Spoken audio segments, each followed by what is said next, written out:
Let me show you some of the first things that you can do on the Samsung Galaxy S26 right after the initial configuration.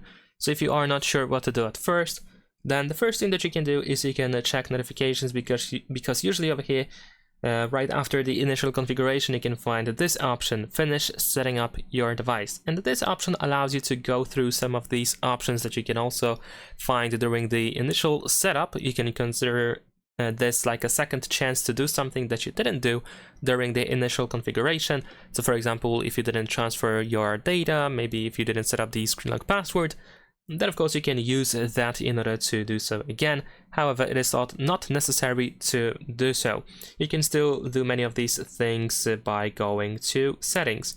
So another thing that I recommend you to do is of course go to settings, and most of the stuff are going to be done in here. So once you go to settings, we can proceed to the lock screen and AOD, and then in here we have the screen lock and biometrics. In here you can set up the screen lock password. You can also set up biometrics if you want to, if you, for example, want to use your face in order to unlock your phone, or if you want to use your finger for the fingerprint scanning. So you can set it up or change, of course, in here. So if you already have a password created but you decide to change it, then of course you can change it in here as well. Now another thing that you should probably do is go to accounts and backup in here, and then if you go to manage accounts, then we have the add account option, and you can easily sign into your Google account if you didn't do that yet, sorry. Or if you have more than one Google account that you wish to use on your phone. So if you have a couple of Gmails, for example, you can sign into them over here, so you can access all of them on your phone.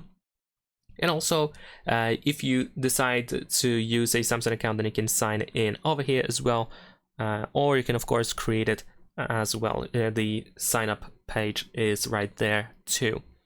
After that, another thing that you should do is probably the software update and app update as well. So if we go to the software update in the settings, then you should be able to check for updates. In my case, the phone is pretty much up to date. But in your case, you might have an update waiting for you. And of course, most of the time you want to make sure that the update is always, the software version is always up to date and the latest one. And besides that, once you are done with the software update, another thing that you should do is install app updates, which can be done in two apps. The first one is the Galaxy Store, but in order to use it, you need to actually use a Samsung account. Once you open the Galaxy Store, you should be able to go to the menu over here in the bottom right corner, and then we have updates in this place. You can update everything at once by simply using the update all option in here. And then you can, of course, let it update in the background.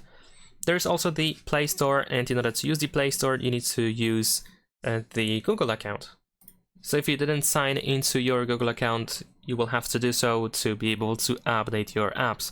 Once you open the Play Store, you can tap on your Google profile in the upper right corner, and then over here we can go to notification and offers, to manage apps and device. And then here we can see if we have any updates waiting for us. You can update individually, or you can just tap on update all here in this place. Another thing that you might want to do is get rid of the bloatware that is pre-installed on this phone. So for example, I never use these Microsoft apps, so I should be able to uninstall them quite easily just by pressing and holding my finger on every app over here, and then we can find the uninstall option, and of course then you can confirm that you want to do that. So you can do that with every app that you probably don't need to use. If you think you don't need to use, in case you change your mind, you can always get them for free from the Play Store, at least most of them I think. Well, out of these that we have pre-installed, all of them are for free, so you don't have to worry about it too much.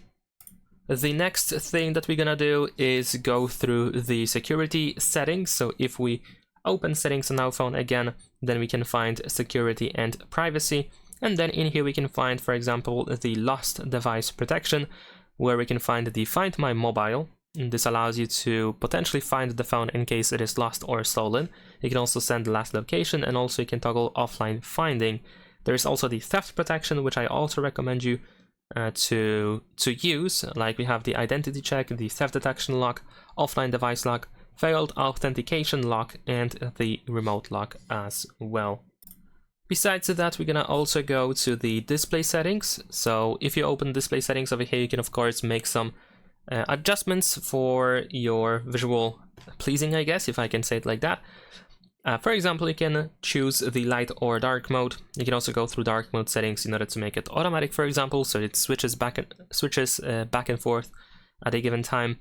We can also adjust the brightness of the screen, so you can, for example, disable adaptive brightness, and you can use your brightness manually over here.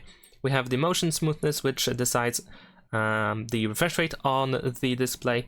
Usually it is set up to adaptive by default, so probably you don't have to worry about it. And this allows you to use 120 Hz, and maybe other stuff like the screen timeout. Also, we have the navigation bar, so if you prefer to use swipe gestures, then you can change that over here. We can also find the gesture sensitivity option in this place as well.